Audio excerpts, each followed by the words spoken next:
Hey gang, Jamie Aston, and I guess I'm being a little lazy. I'm not expecting too many people to watch this video.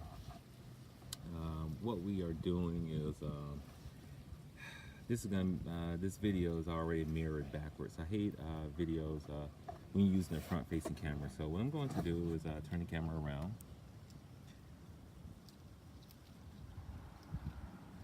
And I'm going to show you all what I'm doing, or more so what I've done. A lot of you all caught my live video a few days ago, and I told you all about a new trolling motor and everything. And the thing is, I bought the trolling motor. After the video, you all can tell I was getting sick. I ended up getting like a case of the flu. Still getting over it, but I decided to go ahead and put this trolling motor on. Now, the Heritage boat comes with a Minn Kota Edge trolling motor, and what I did was upgrade it to the Maxim. I utilized the same hose that the Edge used 100%, and not only that, everything fit the way it should. Looks like I have just enough clearance to get this thing in the water and everything. I can't really test it now just because of this, but because of the winch on the trailer. But when I have it down, I have all of this room right here with my fist is, so this thing can move around. The reason why I'm doing this video is because I'm being a little lazy these days, and I might not be able to edit this video fast enough. Sorry for the wind. If you all are getting any wind noise, I might have to do a different thing. But you see this little hole right here? This is what you are going to have to doggone use to get to the bolts on the other side of this trolling motor.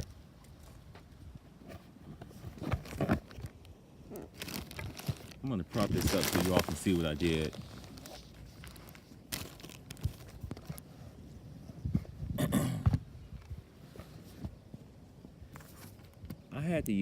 I made a tool.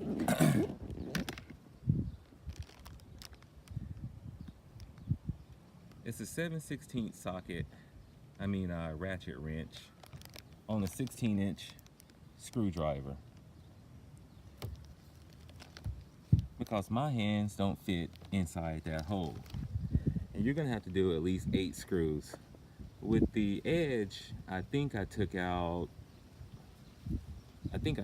8 bolts out of there, 7 or 8 bolts. With the Maxim, I only replaced it with 6. Here is a bolt that the Edge used that the Maxim does not use. Now here's the thing what Tracker did. Tracker used about, I think, 4 bolts and nuts. And with this screw, and with these 2 at the very front of the boat, Tracker used self-tapping screws, so they don't have to reach under here and put the bolts under here. I didn't like it, but I did the same thing. My first 2, these are just self-tapping screws. These are bolts, and the ones at the back are bolts. I was able to reach these, and ultimately with that tool, I could have reached these, and I could have used a bolt, but Minn Kota only sent me 5 screws, 5 bolts. So I just went ahead and used a self-tapping screw for myself with that. Second thing is, a lot of these trolling motors come like this. So I'm going to have to go ahead and terminate this end, because what comes on here is a plug like this one. Underneath here, I can just pull it out. This thing is sealed. I was hoping I could take it apart and just kind of put a new adapter on it, but it's sealed, and I really don't want to cut it, so I'm debating on just buying a connection that'll fit it. But what I did buy was, let's see. See, live videos for me are kind of messy. I apologize, you all. But I bought one of these puppies, so I don't know if I'm going to use it or not.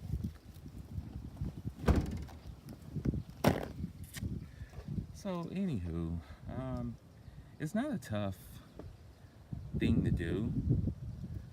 It's fairly easy. It is fairly easy. You just need enough time, and you need either really small hands, or you need to just do this. 16-inch wrench or stick,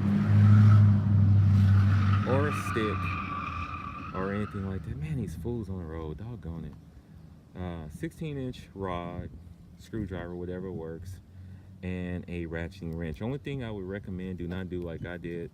These flex heads, they're gonna give you pain, because when you go to press up on that bolt, it's gonna flex down on you. So that's why I have the duct tape on the end to kind of stiffen it up so that it wouldn't flex. I mean, you have that, you take a screwdriver. I took the screwdriver and I would sit it right on top, put it inside the screw, and just let it sit there. I would land on the deck and I fished around, and when I put it on there, the screwdriver kind of moved, and I just reach on the other side while still on the deck and just screw it in, torque it all the way down, and it was good to go. So it's a really easy thing to do. One of the things you're going to do with the trolling motor, take the other one off, and to put this one on, or whichever one, you're always going to take these units off. With the Edge, it was really easy to take the motor off the mount. With the Maxim, you have to take this pin out, you have to take that pin out, and they're really a pain, honestly. It really is a pain. So before I close out this video, what I'm going to do is I'm going to lay this thing down, because I have a feeling that I do not think my cover is going to fit on top of this Maxim motor. I'm not sure yet. So I'm going to just dock you off for a second. I'm going to readjust this motor, and I'm going to try to see if I can get this thing to fit on here. Bear with me.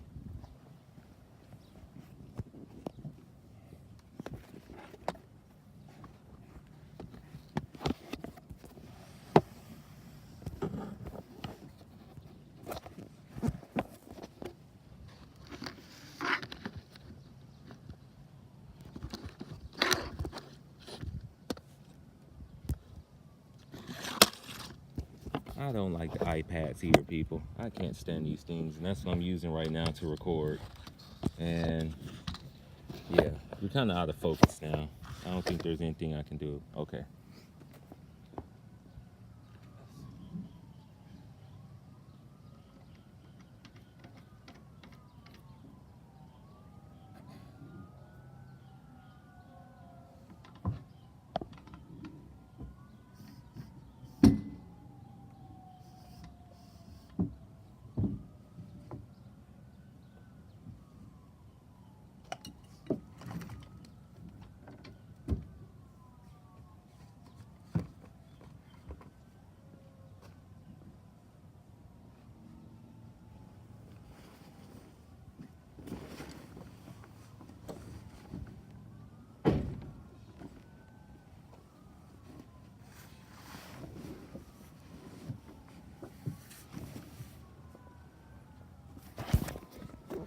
Might be wrong. It might just fit with this thing on. We got enough clearance in the pocket right here, and it looks like we're gonna have enough clearance right here.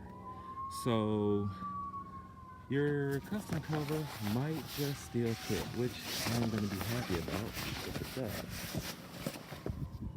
All right, so thank you all for bearing with this bad video. No more shaking down now.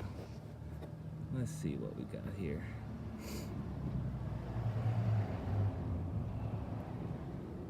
Martin, if you're still there, hello. It's going pretty good.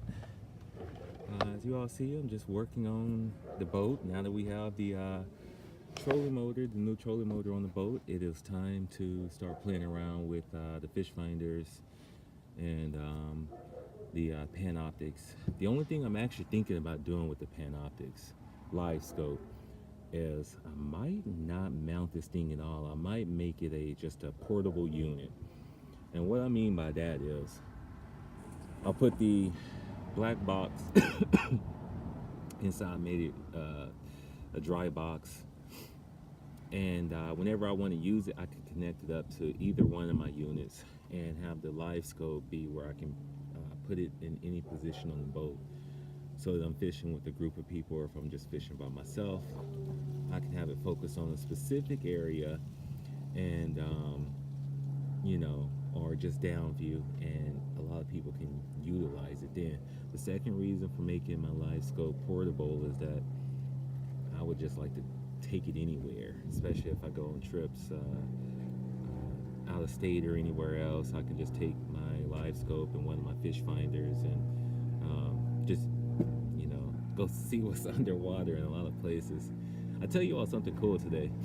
I went for a walk this afternoon in one of my creeks down the street. It is full of fish. It is full of fish, and the problem is those fish they're stuck because the creek is, it's closed off on both ends in many places, and it's just full of a lot of fish. But I heard a bad story. This guy walks up to me like, yeah, there's fish in here, yeah. I caught a big one. I'm like, oh yeah, okay. And he's like, yeah, it was real hard catching them. They're fast. I'm like, yeah, that's what fish are. That's what I'm thinking. And then he's telling me he's scooping them out, and it just pissed me off.